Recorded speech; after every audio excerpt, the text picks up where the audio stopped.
Hello friends, this video on gender part 4 is brought to you by examfear.com. No more fear from exam.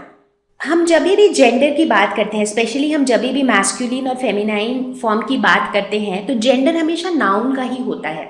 जैसे अगर आप बाकी कुछ भी देख लें, अगर आप एडजेक्टिव देख लें, एडवर्ब देख लें, प्रीपोजिशन देख लें, उसमें मेल फीमेल का कोई कॉन्सेप्ट नहीं है। मेल फीमेल का कॉन्सेप्ट हमेशा नाउन्स में ही होता है, राइट। तो अब हम कुछ एग्जाम्पल्स देखते हैं नाउन्स के, जिसका मैस्कुलिन फॉर्म और फेमिनाइन फॉर्म दोनों को देखते हैं कि कैसा होता है, दोनों में कुछ मैच होता है कि नहीं। जैसे ब्रदर अगर मैस्कुलिन फॉर्म है तो उसका फेमिनाइन फॉर्म क्या होता है, सिस्टर। मेल को बोलते हैं ब्रदर और फीमेल को बोलते हैं सिस्टर। देखा जाए तो दोनों वर्ड्स में कुछ खास मेल नहीं है, दोनों दो डिफरेंट वर्ड्स हैं एक तरह से। बुल का जो फेमिनाइन फॉर्म है वो है काओ। ये तो बिल्कुल ही डिफरेंट है। बुल और काव में तो कोई सिमिलैरिटी है ही नहीं।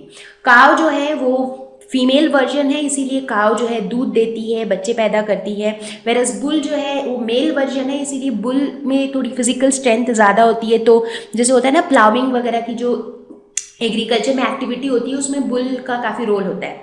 तो बुल और काव ये दोनों सेम ही एनिमल का मेल और फीमेल वर्जन है, लेकिन दोनों वर्ड्स बिल्कुल डिफरेंट है, राइट। दोनों में कुछ वर्ड्स बिल्कुल नए हैं दोनों, ठीक है। हस्बैंड वाइफ, यहाँ भी ऐसा ही है। हस्बैंड और वाइफ दो बिल्कुल डिफरेंट वर्ड्स हैं जो एक ही चीज़ का मेल और फीमेल वर्जन है। हॉर्स मेयर, मतलब फीमेल हॉर्स को जो है हम मेयर बोलते हैं, जो कि एक नया वर्ड है, लेकिन ऐसा ही है। हालांकि कुछ वर्ड्स ऐसे होते हैं जिनके मेल और फीमेल वर्जन में कुछ सिमिलैरिटी होता है। जैसे अगर हम मेल को बोलते हैं होस्ट तो फीमेल को बोलते हैं होस्टेस। हमने क्या किया है, मेल वर्जन में खाली ESS ऐड कर दिया है, तो हमारा फीमेल वर्जन बन गया है। तो होस्ट होस्टेस तो सुन के पता चल रहा है कि मतलब ये दोनों जो हैं सेम ही चीज़ का मेल और फीमेल वर्जन है। टाइगर टाइग्रेस, यहाँ भी कुछ ऐसा ही हुआ है, सिमिलैरिटी है, जस्ट दैट कि टाइगर के पीछे हमने कुछ और जोड़ दिया है।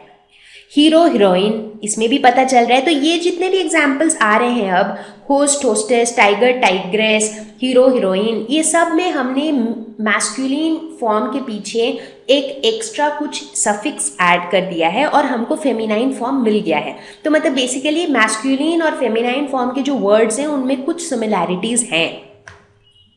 मिल्क मैन, मिल्क वुमन, इसमें भी थोड़ा सिमिलैरिटी है, एटलीस्ट जो मिल्क वर्ड है वो सेम है दोनों में, राइट।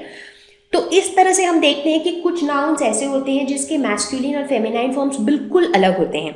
कुछ ऐसे होते हैं कि जिनमें कुछ सिस्टम होता है जिसकी वजह से ना, मतलब उसमें कुछ ऐड करके उसका फेमिनाइन फॉर्म हम बना देते हैं। तो आई थिंक ये बहुत ही इंटरेस्टिंग टॉपिक होगा ये जानना कि हम फेमिनाइन फॉर्म्स को बनाते कैसे हैं। So how are the feminine of nouns formed? Nouns के feminine forms बनते कैसे हैं?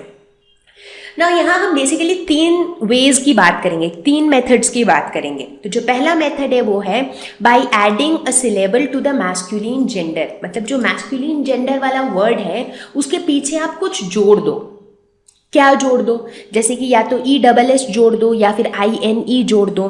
तो एग्जाम्पल्स देखते हैं। मान लीजिए आपका मैस्कुलिन जेंडर में वर्ड है पोएट, तो इसका आपको फेमिनाइन जेंडर लिखना है। आप क्या कर सकते हैं, इसी वर्ड के पीछे आप ESS जोड़ दो और ये पोएटेस हो गया, और पोएटेस आपका फेमिनाइन जेंडर हो गया।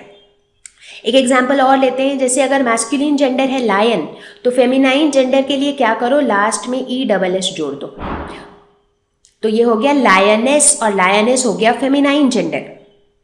और आगे देखते हैं, जैसे टाइगर, टाइगर से अब आप बोलेंगे कि ये बन जाएगा टाइगरेस।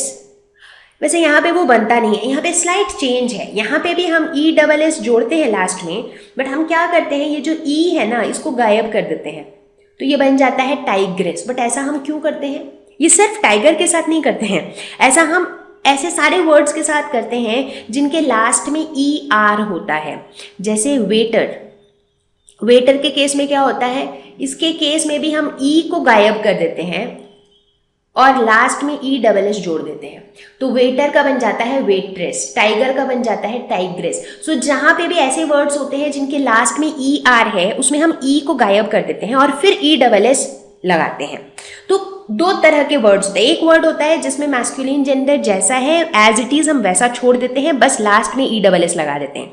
एक तरह के वर्ड्स होते हैं जिसमें हम लास्ट में ESS तो लगाते हैं बट उसके बदले में हम एक वावल को गायब कर देते हैं। जैसे यहाँ पे ई जो है हमारा वावल था जिसको हमने गायब कर दिया। तो ये दो कैटेगरीज होती हैं सिलेबल लगाने के। अब ज़रूरी नहीं कि सिलेबल हमेशा ESS ही हो। जैसे अगर हम बात करें हीरो की, तो इसका जो फेमिनाइन फॉर्म है वो है हीरोइन, जिसमें हमने INE लगा दिया है। तो जो ये सिलेबल है ये ESS भी हो सकता है, ये सिलेबल INE भी हो सकता है।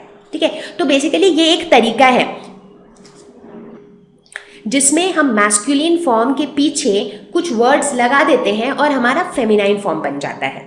ठीक है, अब हम नेक्स्ट तरीका देखते हैं, by adding a word before और आफ्टर द मैस्कुलिन जेंडर। जब इस केस में क्या होगा, जो हमारा वर्ड होगा ना उसके मतलब वर्ड का पहला हिस्सा जो है वो सेम ही रहेगा। वर्ड के पिछले हिस्से में या तो हम कुछ जोड़ देंगे या तो वर्ड के शुरू के हिस्से में हम कुछ जोड़ देंगे, बट कुछ पार्ट वर्ड का वैसा ही रहेगा। एग्जाम्पल लेते हैं, जैसे अगर आपका मैस्कुलिन फॉर्म है लैंडलॉर्ड, तो इसका फेमिनाइन फॉर्म क्या होगा। लैंडलॉर्ड जो वर्ड है, इस वर्ड में आप देखिए इसके दो हिस्से हैं, लैंड और लॉर्ड। तो इस वर्ड में हम क्या करते हैं, पहला हिस्सा को एज इट इज रख देते हैं, खाली सेकंड हिस्सा को चेंज करते हैं। तो सेकंड हिस्सा का हम क्या करेंगे, चेंज करके हम एक फेमिनाइन फॉर्म डालेंगे, राइट। तो सेकंड हिस्सा में हम बना देते हैं इसको लैंड लेडी। अब एक और एग्जाम्पल लेते हैं, जैसे मान लीजिए आपका मैस्कुलिन फॉर्म है सेल्समैन। इसमें फिर से दो हिस्से हैं, सेल्स और मैन। तो पहले हिस्से को तो हम बराबर रखते हैं सेल्स, सेकंड हिस्से को हम चेंज कर देते हैं, मैन से क्या बना देते हैं उसको, वुमेन। तो सेल्स मैन से बन गया सेल्स वुमेन। एक और एग्जाम्पल लेते हैं, जैसे मिल्क मैन। इसमें भी दो हिस्से हैं, मिल्क और मैन। पहला हिस्सा हमारा एज इट इज रहेगा, दूसरा हिस्सा मैन से चेंज हो जाएगा वुमेन। तो ये जो तीनों एग्जाम्पल्स है इसमें हमने क्या किया है, जो वर्ड है ना वर्ड का एक हिस्सा वैसा ही का वैसा रहा, जो दूसरा हिस्सा है ना उसमें हमने एक नया वर्ड डाल दिया है। जैसे वुमन वर्ड मैस्कुलिन में नहीं था, लेडी वर्ड मैस्कुलिन में नहीं था, तो एक नया वर्ड हमने इंट्रोड्यूस किया है। और जो वर्ड हमने इंट्रोड्यूस किया है हमने इंश्योर किया है कि ये नया वर्ड जो है ये फीमेल फॉर्म है, तभी ये बनेगा ना, तभी हमारा ये फेमिनाइन जेंडर बनेगा, राइट। तो ये हमारा दूसरा तरीका है फेमिनाइन बनाने का। और तीसरा तरीका क्या है, by using a totally different word. तो इसके लिए तो हमारे पास कुछ क्लू ही नहीं है। अब जैसे अगर मैस्कुलिन जेंडर में हस्बैंड है तो फेमिनाइन जेंडर में बन जाता है वाइफ। अब इसका कोई लॉजिक नहीं है, ऐसा क्यों होता है हमें पता नहीं है, क्योंकि ये दोनों बिल्कुल डिफरेंट वर्ड्स हैं। उसी तरह से अगर मैस्कुलिन जेंडर में हॉर्स है तो फेमिनाइन जेंडर में बन जाता है मेयर। तो इस तरह से बहुत सारी एग्जाम्पल्स हैं। जैसे आप एग्जाम्पल ले लीजिए किंग और क्वीन, उसमें भी वैसे ही हो रहा है। अब आप एग्जाम्पल ले लीजिए जेंट्स और लेडीज, वहाँ भी वैसे ही हो रहा है, राइट। तो मतलब बहुत सारे ऐसे वर्ड्स हैं जहाँ पे मेल और फीमेल का जो वर्ड है ना वो बिल्कुल ही डिफरेंट वर्ड है। तो वहाँ पे तो बेसिकली हमको जानना पड़ेगा कि किसके लिए कौन सा वर्ड है और हमको अपनी वोकैबुलरी बढ़ानी पड़ेगी। तो उसमें कोई तुक्का नहीं है उसको बनाने का। लेकिन जो पहला और दूसरे तरीके से जो वर्ड्स बनते हैं उसमें चूंकि एक सिस्टम है तो हम उसको बना सकते हैं। जैसे कि मान लीजिए अगर मैं आपको बोलूँ कि प्रिंस है, प्रिंस का आपको फेमिनाइन फॉर्म बनाना है तो आप क्या करेंगे, आप इसके लास्ट में जोड़ सकते हैं ESS, तो ये बन जाएगा प्रिंसेस, ठीक है ना। तो जिसमें कोई तरीके से वो बन रहा है फेमिनाइन फॉर्म, उसको बनाना तो काफ़ी इजी है। लेकिन अब जहाँ पे बिल्कुल ही डिफरेंट वर्ड यूज़ हो रहा है वहाँ पे तो हम कुछ कर नहीं सकते, हमें पता होना चाहिए कौन सा वर्ड है, राइट। तो इस तरह से नाउन्स के फेमिनाइन फॉर्म्स बनते हैं। तो अब जब हमने जेंडर के बारे में इतना कुछ पढ़ा, हमने मैस्कुलिन, फेमिनाइन, कॉमन, न्यूटर, इतने सारे जेंडर्स पढ़े। अब बात ये है कि ये जो जेंडर का नॉलेज है ये हमको यूज़ कहाँ आएगा। अब हम जब भी इंग्लिश बोलेंगे या इंग्लिश लिखेंगे, हम सेंटेंसेस बोलेंगे या लिखेंगे, और सेंटेंसेस में हमें नाउन के साथ प्रोनाउन को भी यूज़ करना पड़ता है। जैसे यहाँ पे एक एग्जाम्पल है, my father gave me some money from dash wallet. अब पापा ने पैसे दिए तो किसके वॉलेट से पैसे दिए होंगे, खुद के वॉलेट से। तो ये जो पोजीशन है कि पापा ने अपने वॉलेट से पैसे दिए, उसको हम इंग्लिश में कैसे लिखेंगे, हमको वो पोजीशन दिखाना होगा कोई प्रोनाउन के यूज से। अब हमें पता है कि जो फादर है वो क्या है, वो मैस्कुलिन जेंडर है, तो इसीलिए यहाँ पे हम क्या यूज़ करेंगे, हिज। तो अब आप पूछ सकते हैं ना कि हम हिज ही क्यों यूज़ करेंगे, हम हर भी तो यूज़ कर सकते हैं। हम हर यूज़ नहीं करेंगे क्योंकि हमें जेंडर का नॉलेज है, हमें पता है कि फादर मैस्कुलिन जेंडर है, और मैस्कुलिन जेंडर के साथ कौन से वर्ड्स यूज़ होते हैं, ही, हिज, हिम, ये सारे वर्ड्स यूज़ होते हैं, तो इसीलिए फादर के साथ हिज यूज़ होगा। एक और एग्जाम्पल देखते हैं, the peacock's colourful tail helps dash attract partners. Peacock क्या है, कौन सा जेंडर है, पिकॉक मैस्कुलिन जेंडर है। बहुत सारे लोग सोचते हैं कि पिकॉक डांस करता है, तो पिकॉक जो है वो फेमिनाइन जेंडर है। मतलब पिकॉक देखने में इतना ब्यूटीफुल होता है, इतना अच्छा डांस करता है। मोर जो वर्ड है ये हमको अक्सर ऐसा, बहुत लोगों को ये मिसकॉन्सेप्शन होता है कि पिकॉक जो है वो फेमिनाइन जेंडर है, but actually peacock masculine gender है, फेमिनाइन जेंडर है पीहेन।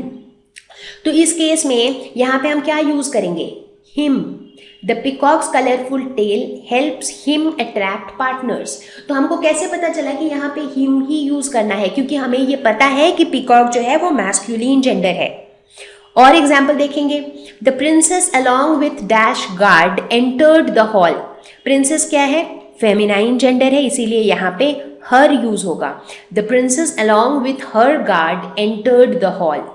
तो जहां भी हम मैस्कुलिन जेंडर यूज करेंगे वहां पे हम यूज करेंगे ही, हिज, हिम, और जहां भी हम फेमिनाइन जेंडर यूज करेंगे वहां हम यूज करेंगे शी, हर। एक और एग्जांपल देखते हैं, काउ फीड्स डैश चिल्ड्रन। तो काउ क्या है, काउ फेमिनाइन जेंडर है, तो यहां हो जाएगा हर, cow feeds her children.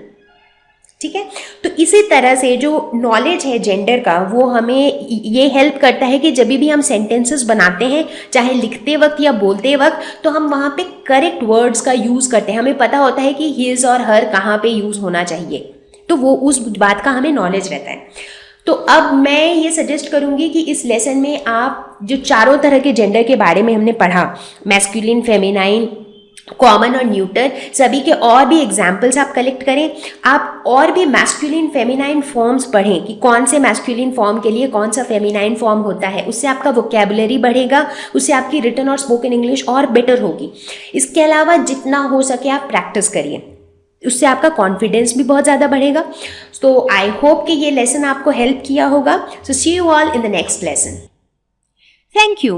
Please visit examfear.com for free quality education. You can learn with a simple 4-step learning process wherein you can watch video lessons, you can ask your questions, you can refer notes, and you can take a free online test. We have content for class 6 to 12 on physics, chemistry, mathematics, and biology along with practical videos. So please subscribe to our channel for daily updates. Thank you.